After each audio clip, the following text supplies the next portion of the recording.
सभी भक्तों को सप्रेम साहिब बंदगी। कबीर दास जी का मूल ग्रंथ बीजक है। बीजक में बताए गए मार्ग पर अगर मनुष्य चले तो उन्हें 84 लाख योनि से मुक्ति निश्चित मिल जाएगी, उन्हें मोक्ष पद प्राप्त होगा। तो आइए सुनते हैं कबीर दास जी के साखी। बूंद जो परा समुद्र में सो जानत सब कोय, समुद्र समाना बूंद में सो जाने बिरला कोय, कबीरा जाने बिरला कोय। बारिश की बूंद समुद्र में पड़ती है, इस बात को सब लोग जानते हैं, परंतु समुद्र का जल ही बाष्प रूप से उड़कर बादल की बूंदों में समाया है, इसे कोई बिरला जानता है। इसी प्रकार ज्ञानी जीव परमात्मा में जा समाते हैं, इसे बहुत लोग जानते हैं, परंतु परमात्मा जीवात्मा में समाये हुए हैं, इसे कोई बिरला ही जानता है।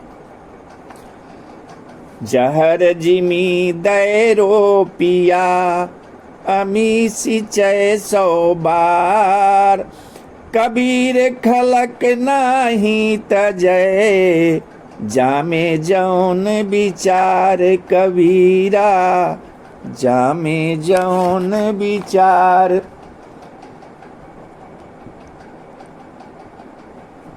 कोई जहर के पौधे को जमीन में रोपे और उसे सैकड़ों बार अमृत से सींचे तो भी वह जहर ही रहेगा। इसी प्रकार संसारी मनुष्यों ने अपने अंतःकरण में दोष, दुर्गुण, विषय, वासनाओं, अंध मान्यताओं का विष वृक्ष रोपण किया है।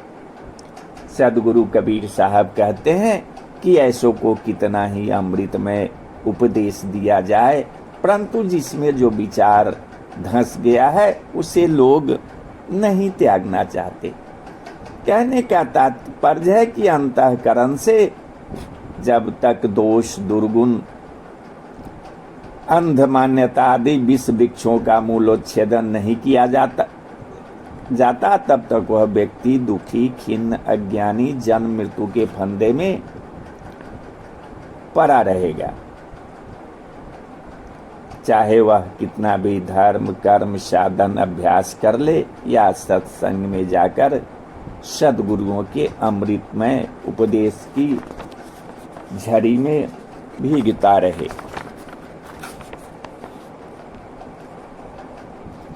काटे आम न मौरसी, फाटे झूठे न कान, गोरख पारस पर से बिना कबने को नुकसान, कबीरा कबने को नुकसान। काटे हुए आम के पेड़ में मंजर नहीं लगते और फटे हुए कान पुनः नहीं जुटते। उसी प्रकार राम रस में भीग जाने पर पुनर्जन्म नहीं होता। हे गोरख, पारस पत्थर का स्पर्श लोहा न करे तो किसकी हानि है, पारस की या लोहे की? स्पष्ट है कि हानि लोहे की ही होगी। उसी प्रकार राम रस में व्यक्ति नहीं भीगता तो हानि व्यक्ति की है, राम की नहीं।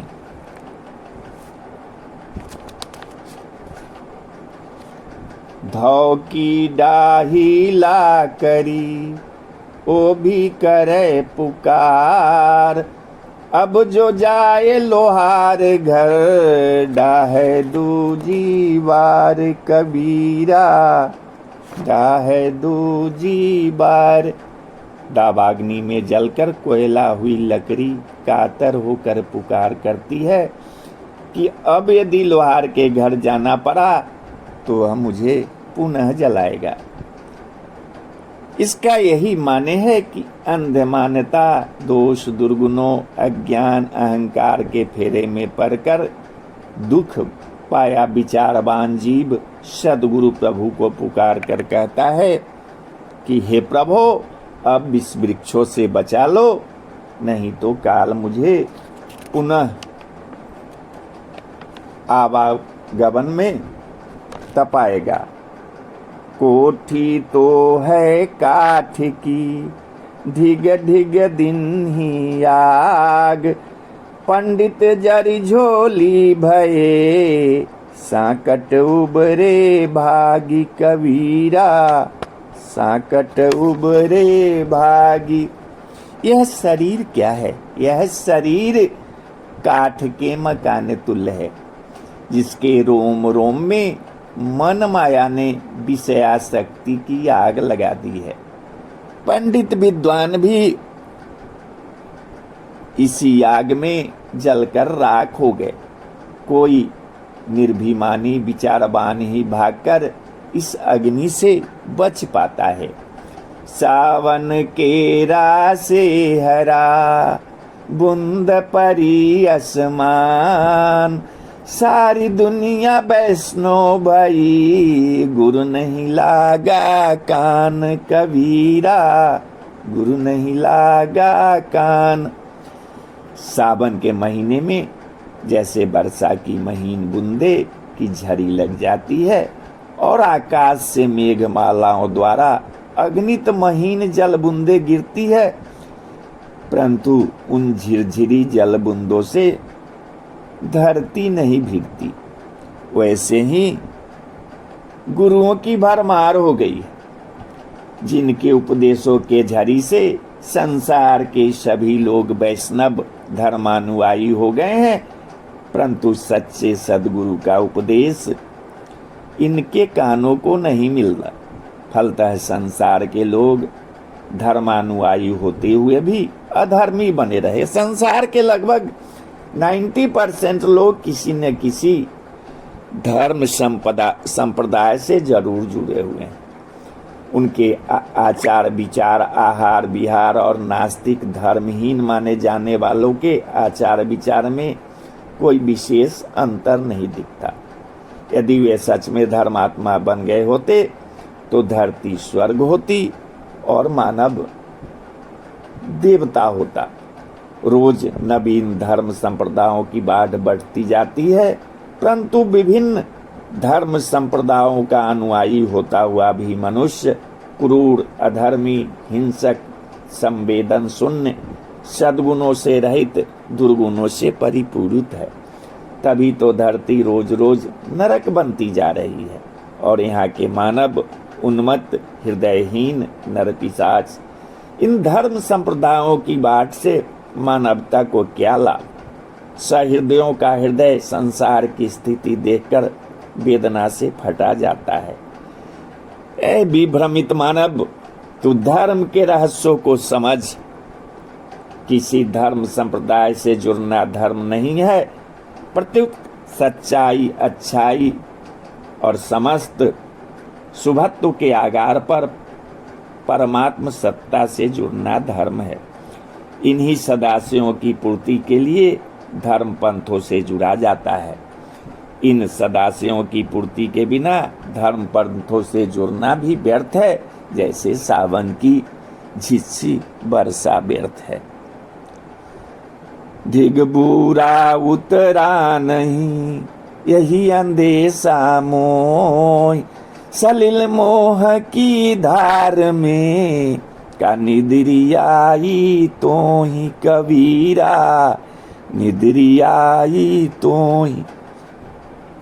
आत्म कल्याण के निकट मानव शरीर में आकर भी जीव डूब गया, संसार सागर से पार नहीं हुआ। मुझे यही सोच है कि मोह की जलधारा में तुम्हें नींद मूर्छितता कहाँ से आ गई? पक्षी अपने में सुधार नहीं कर सकता, क्योंकि उसके पास विवेक नहीं है, पर मानव के पास तो विवेक है।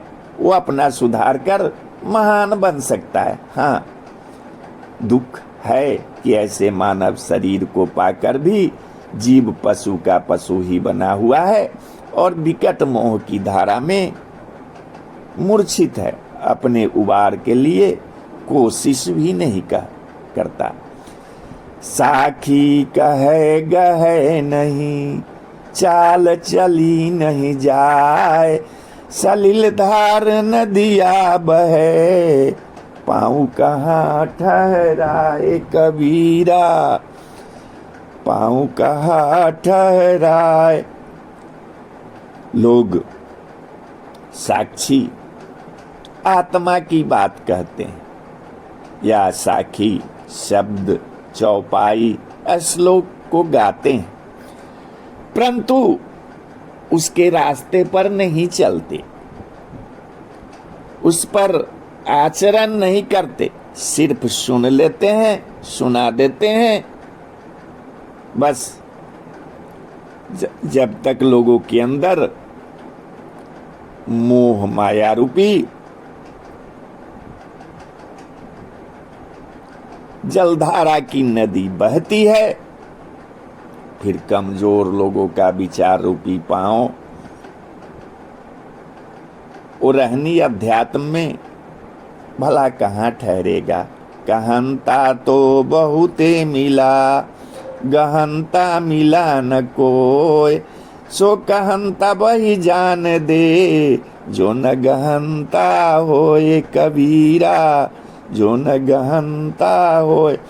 कर्म धर्म ज्ञान ध्यान का कथन उपदेश करने वाले बहुत मिले, परंतु स्वयं उन उपदेशों को ग्रहण करने वाला कोई न मिला, नहीं के बराबर मिला। ऐसे वाचिक ज्ञानी को बह जाने दो, स्वयं ज्ञान को धारण नहीं करता। साहेब बंदगी, साहेब बंदगी, साहेब बंदगी।